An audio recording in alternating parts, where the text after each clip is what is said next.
What's up, Planeswalkers? It's your boy K-Dog. Got another fun video for you guys. In this one, we're going to be looking at one I like to call Jund Flash. So just to go over the deck real quick, we're going to start off with 4 Knight of the Ebon Legion, 3 Shock, 3 Black Lance Paragon, because it's a nice flash creature, Rimrock Knight for the instant speed combat tricks, and also just a nice powerful 3/1 attacker. Scorching Dragonfire for a little bit of removal. 4 Growth Chamber Guardians. 2 Wildborn Preservers, also flash, and the bonus of Reach. Also got 4 Collision Colossus, because we're all about the combat tricks with this deck. 3 Bone Crusher Giants for the instant speed damage, and also just having a 4/3. We have 4 Gruul Spellbreakers, 2 Warden of the Chained, which is basically copies 5 and 6 of our Spellbreaker, 2 Nightpack Ambusher, just a super powerful flash creature, and 2 Embercleave, also with the flash theme. And our mana base, we're looking at 3 Swamps, 2 Mountains, 2 Forests, 4 Blood Crypt, 4 Overgrown Tomb, 4 Stomping Ground, 1 Temple of Abandon, and 3 Fabled Passage. In the sideboard, we're looking at a couple Shadow Spears, 4 Agonizing Remorse, 3 Noxious Grasp, 3 Return to Nature, 1 Eat to Extinction, and 2 Shifting Ceratops. Alright. Now that you've seen the deck, let's jump into some best of 3.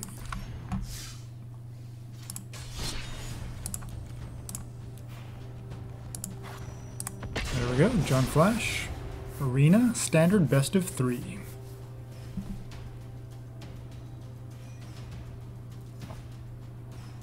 Hope you guys are having a wonderful day wherever you're at.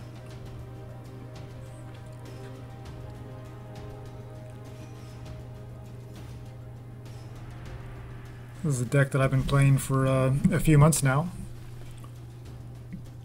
Originally had the playset of Nightpack Ambusher, but just the 4 CMC was just a little high. Just trying to lower the curve and just make the deck like really aggressive. We cut it down to 2. And also just trying to play instant speed. I had 4 Vivians, but she always just felt a little clunky. And with all the combat tricks, she just kind of missed a little bit too much to really be consistent. So I took out all of the Vivians. Alright, there we go. Got our first opponent. Skeleton Jelly.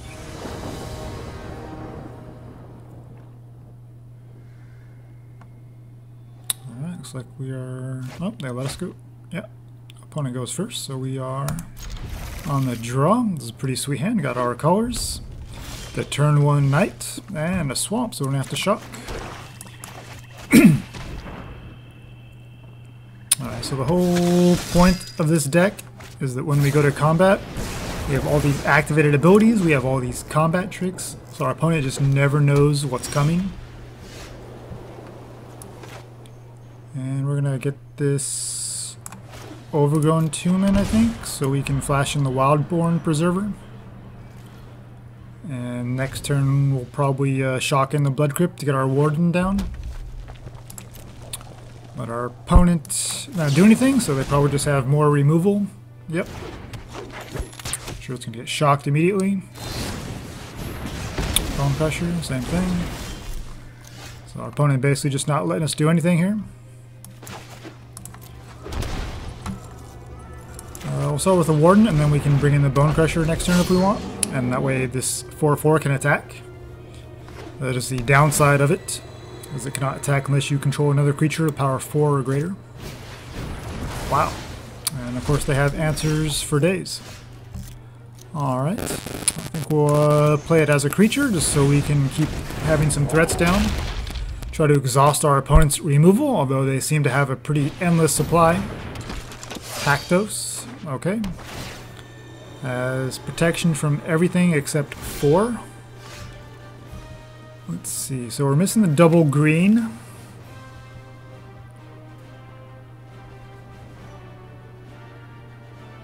Well, we can Bone Crush Giant and then... Yeah.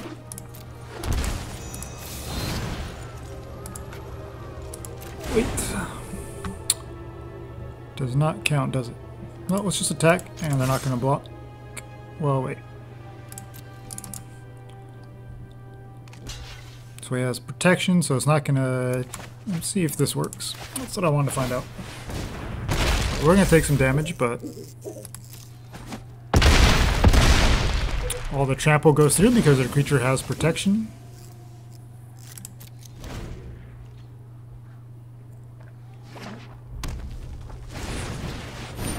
Still trying to figure out how this card works. I mean, that one toughness is obviously not very good, but here we are down to 6, and they're probably going to have lethal on us. Undoubtedly they have removal since they've shown us pretty much nothing but removal. Pretty sure we're just dead here, but I think we'll just do the Bone Crusher Giant. It's our biggest creature. If we had another green source, obviously we'd have 2 creatures down. And the Haktos get the job done. Card doesn't see much play, but saw it put in some work against us right there. That's unfortunate. Yeah, all that removal just kind of screwed us up big time. Doesn't really make our combat tricks very effective.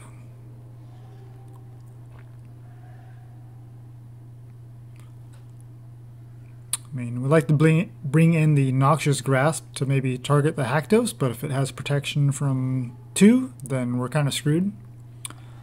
Definitely think we need the life gain from Shadow Spear. And the Rimrock Knight doesn't seem very good since it can't block, and they're showing like they're a pretty aggressive deck. Could try this Eat to Extinction just as some removal. But the Shock and the Dragonfire answered the only 2 creatures that we have. But the 4 CMC could be relevant. So maybe we'll take out a Warden and we'll grab the Eat to Extinction and we'll try it like that. And just hope we can stick some creatures this time. Haktos is definitely not something I've had a chance to play around with yet, but obviously pretty impressed by what my opponent just did there. No creatures, but we have the fixing, and I'm sure we'll draw into them, and once we do have all the necessary combat tricks to push some major damage across. So I think we're just going to play this Blood Crypt tapped, and say go. Maybe the Fabled Passage might have been better just to get a green source, depending on what we draw here. Alright, so we naturally draw a forest and still no creatures. I think we'll just get that down. And we can swamp and then have the Fabled Passage up on turn 4. Okay, our opponent with a slow start as well, but obviously we saw them just play nothing but removal the last game. So maybe we hold off on the Knight here just so we have the options to pump it, either with its own activated ability or with the Collision Colossus. Shadow Spear, that's perfect. So let's grab another green, since we do have a good number of green creatures and spells. So let's just play the Knight and say go. Obviously we like to keep it in lands here so we can keep doing things.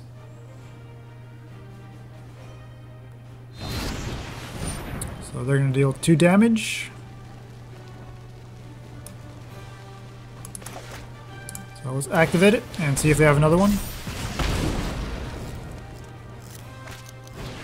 Lava Coil. Okay, well we got 2 removal spells out of their hand.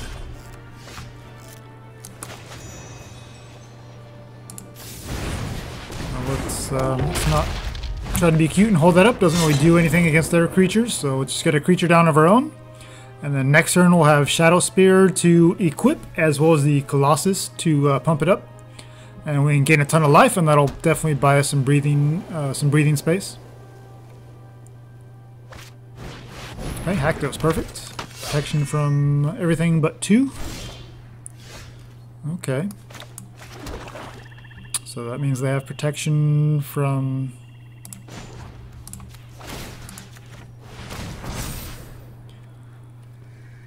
the Bone Crusher Giant, but we can get in for the Trample. Gain a bunch of life.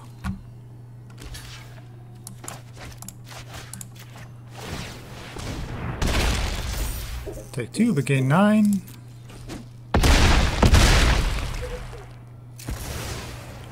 Okay. So now we definitely need to find some more creatures. Being up to 28, and now 22 does buy us a little bit of time. Our opponent not playing the Bone Crusher Giant, so they definitely have some more removal in hand. And yeah, if we don't draw a creature, we're just going to die here in the next couple turns. Obviously, the Scorching Dragonfire would be a 2-mana removal spell to get rid of this Haktos. Otherwise, our opponent can just sit back and let Haktos finish me off. Alright, I think we have enough lands. It is a creature. So I think we're kind of forced to keep it because we do need to get some creatures down.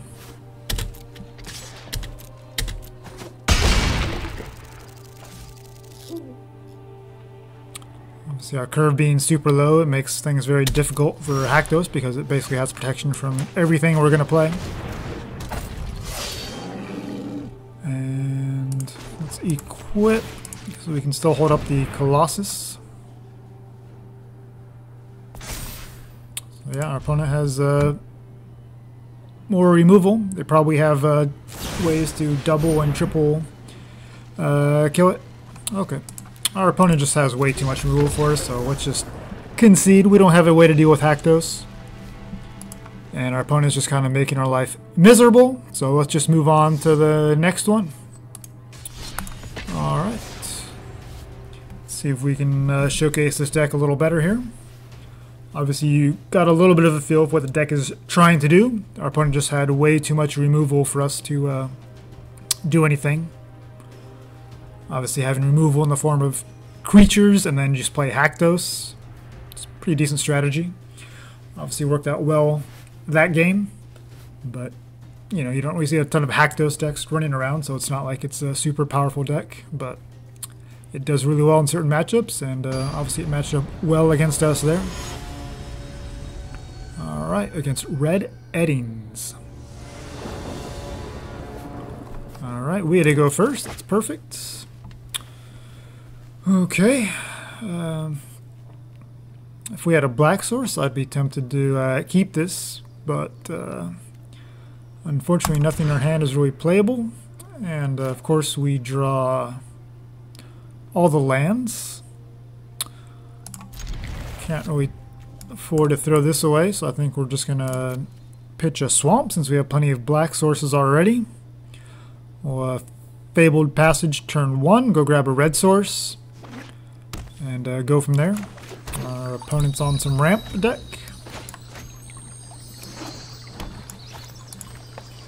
No turn 1 play, no goose. I'm guessing they're going to be on some kind of a... What's that new card? Nyxborn or Colossus or whatever it is. They're just going to try to play some crazy ramp spells into... Alright.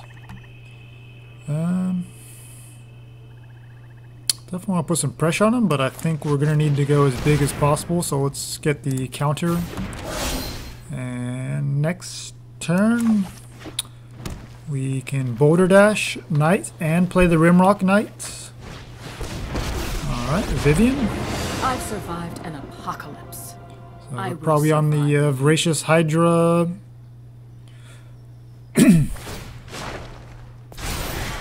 and things like that. If I were you. Yeah, now they got a couple counters on their guy, but we can deal with a Vivian here just fine.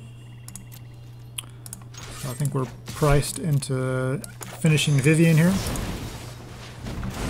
So not the best use of our resources, but you just got to do what you got to do.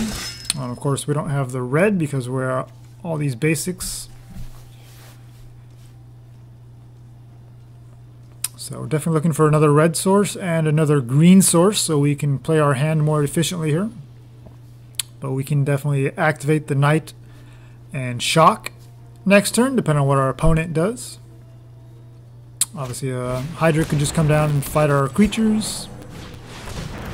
Okay, I'm not sure why you'd want to play a Night Pack Ambusher at sorcery speed, but they felt it was important. So they have 2 cards in hand, so I think we want to try to just go for it.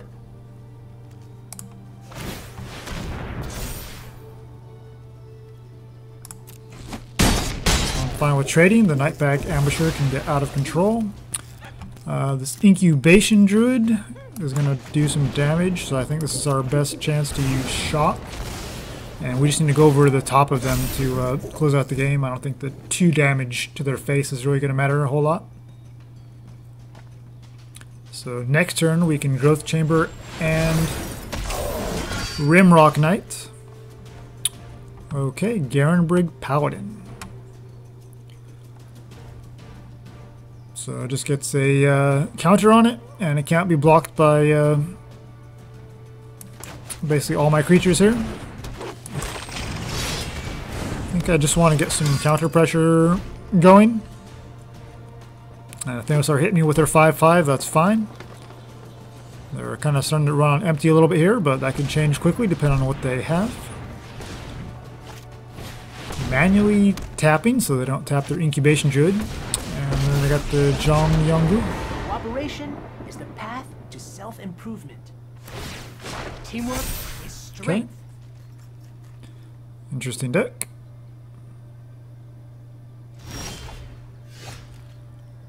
Okay.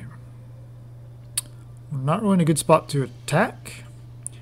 We could try to force the Knight of the Ebon Legion and see if they want to block.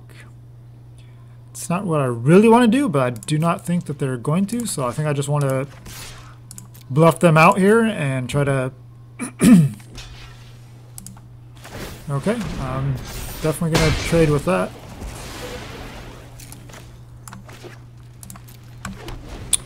Do not expect them to block in this situation. Seems like it's better to just hold back a creature so you keep the rest of my creatures at bay, and then you just take the 1 single point of damage from the single attack from that 1 creature rather than trying to go all out.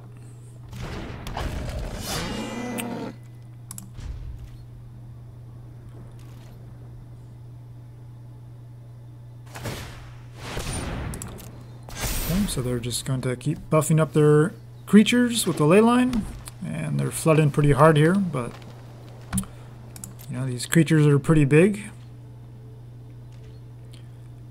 And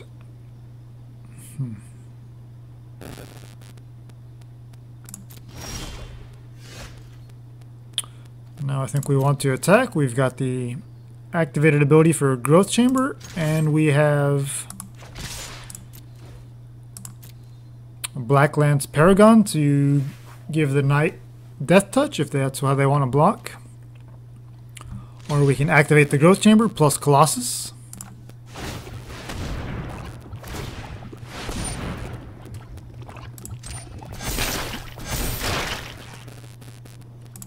Okay, we're going to take that action.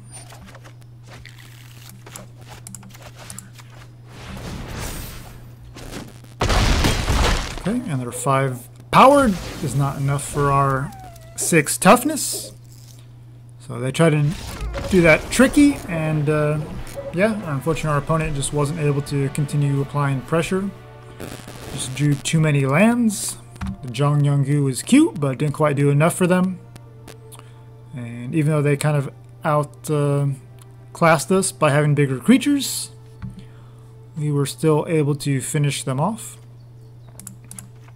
Alright, so the shock is fine to kill those mana dorks in the early turns, unless of course they have got Paradise Druid, which is pretty likely.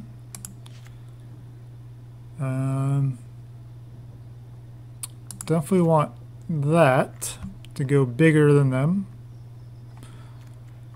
since our shocks only really matter in the early game. Not sure if Shadow Spear does enough here. Agonizing Remorse doesn't seem too good, since they're going to generate a lot of mana and be able to play out their entire hand. Ember Cleave is going to help us with their big creatures by kind of buffing ours, so everything we can do to kind of increase the power of our guys, we definitely want to leave that in. I think we'll shave one shock and maybe one knight and try it like that.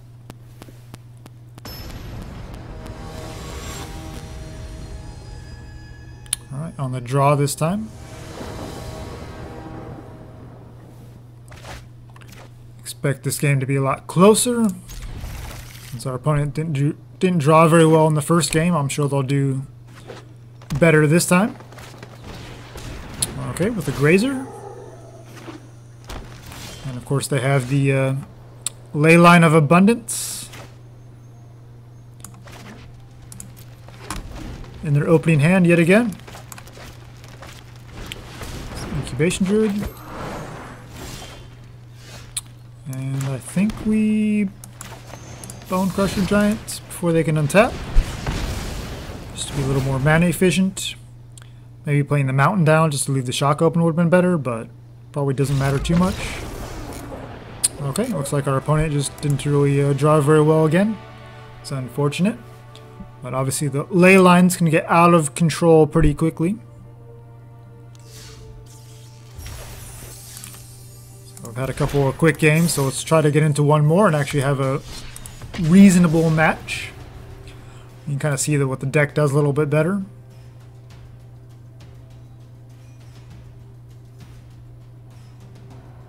These matchups so far have been pretty awkward. Obviously, when you can attack in with creatures that have activated abilities and you have instant speed combat tricks in hand, the idea is your opponent just does not know how to block effectively, and you kind of put them on tilt a little bit, and you can just buff your creatures if you need to. You can, in the later game, you can buff your creatures with spells and activate their abilities at the same time, so you can trap over their creatures when they think that they might be trading favorably. Definitely need to find some green here quickly. At least I have a 3-1. Our opponent on white and black, so I'm sure they have some removal, because that's what white and black does. Alright. Question is,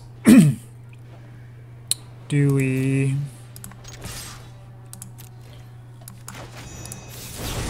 You know what? Let's just do this while they don't seem to have any removal. 7 points of damage is pretty decent. And we definitely need to draw some more lands, but we'll at least have these 3/1s now down to play as creatures. And if our opponent continues not to do anything, though, I think we'll just save them, as they're probably just holding up like a Kaya's Wrath or a Shadow to the Sky, some kind of sweeper. Okay, nope, I got the Bloodthirsty Aerialist. Well, I'm certainly happy to make this trade if they want to block before it gets any bigger. Alright, so we can't Colossus, but we can Collision just to kill it. And that might be our best play here, since we don't have a whole lot of action against flyers. Alright, Bake into a Pie. I don't remember the last time I've seen that removal used against me, but it does happen sometimes. I mean, it's kind of works when you're gaining life to buff up your creatures to have that food token. but just not very efficient if you're trying to play competitively. Alright, I think we'll get our Warden down since that's kind of the more expendable, so if they want to use removal on it, that's fine. Otherwise we'll just play our Spellbreaker. Also has a 4/4, and then that way our Warden can start attacking. But since our opponent just has removal for days, we're just going to haste in this Spellbreaker so we can get in for a guaranteed 3 damage before they kill it.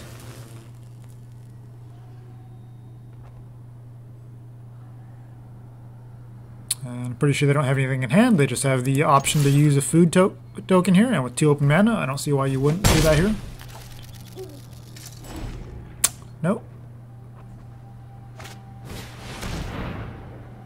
Witch's Vengeance.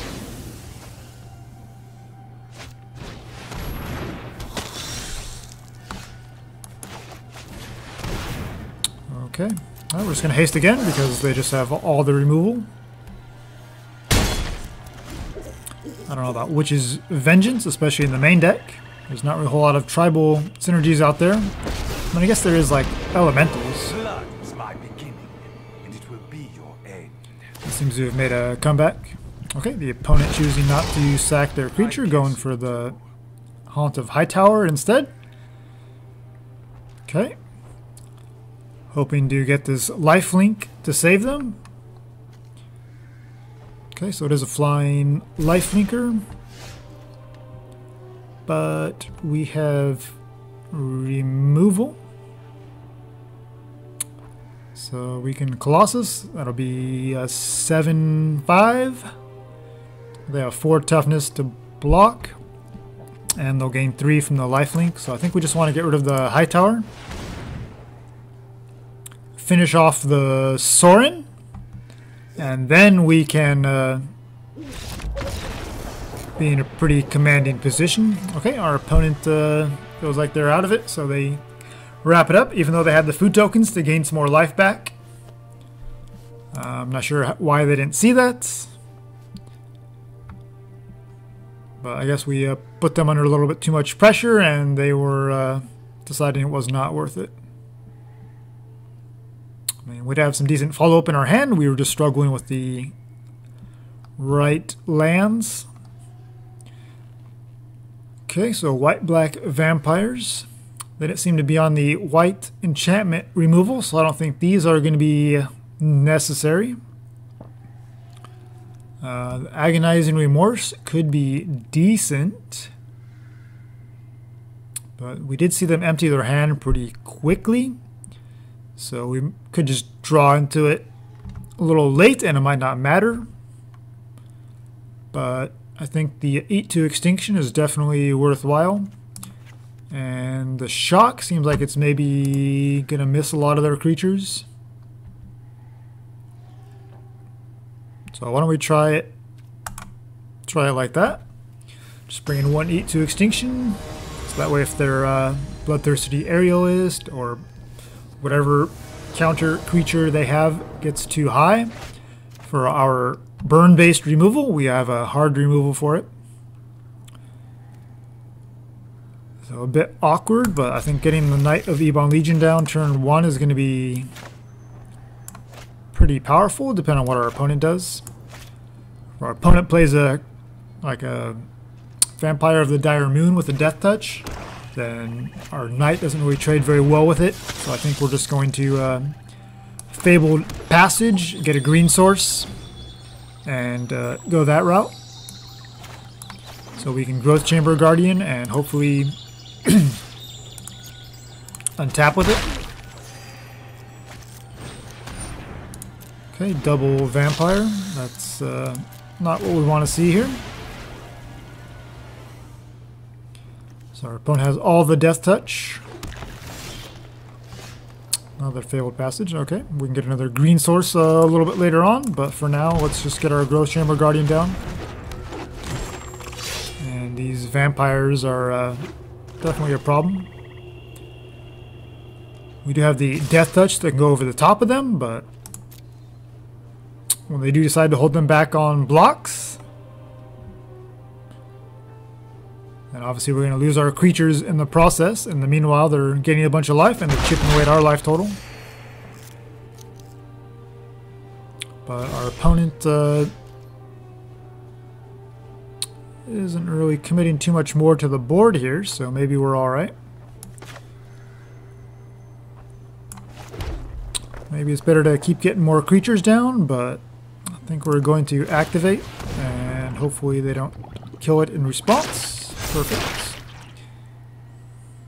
Well, they could just have a murder too, instead of a... thinking they might be holding up a Sorin's Thirst, but looks like they might just be... Okay, Farika's Libation. Did we play any enchantments in game one? No, we don't have any enchantments, so... But I guess they just wanted to bring in all their removal. Alright. So I think we can afford to take a little more damage. So I'm not going to use this shock right now. I want to get some more creatures down. And we'll get this Blood Crypt. Yeah, we need the Fabled Passage for green.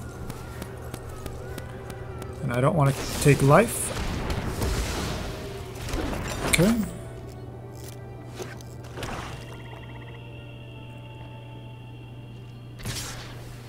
Yeah, not blocking. Not until I have to.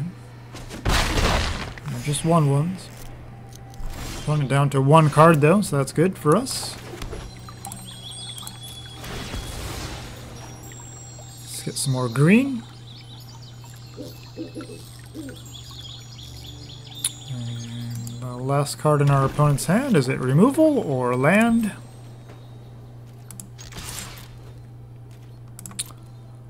Don't think pumping really does too much here. I think I'd rather just add to the board. Alright, and so next turn you'll get an idea of what this deck is really trying to do. We can activate the Growth Chamber or the Knight. And if we draw a land, we can do both. We can Collision Colossus.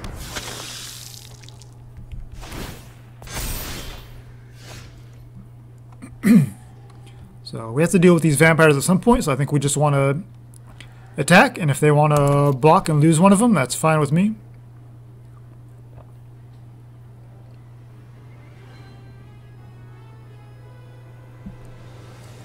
So we're definitely interested in getting some activated abilities going.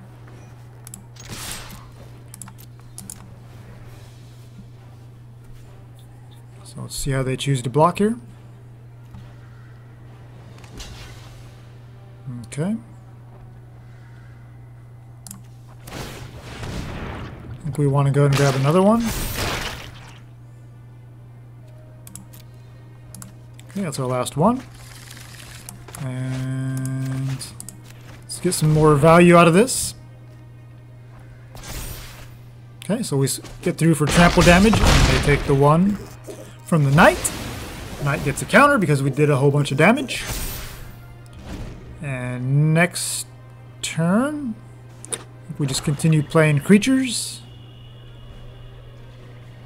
This Savage Gorger is going to get pretty big here. But you can also save the Collision Colossus just to kill it as a flyer. But I think we have a little bit of time here before we need to worry about that too much. Alright, so now with our opponent holding it back as a blocker, I think we'll just kill it in response. Excuse me, before combat. Our life total is getting low here, but I would... Well, if we do this now, then our Warden can attack as well, and then we can just Knight of the Ebon Legion for 1, and play the Tomb tapped. I think that's our best bet here.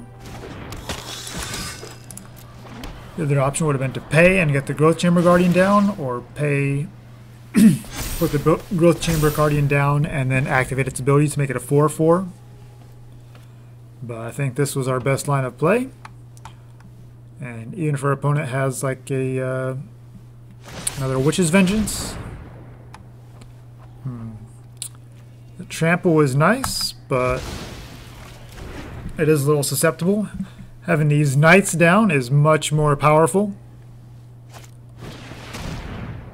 Okay, they kill one. That sucks, but...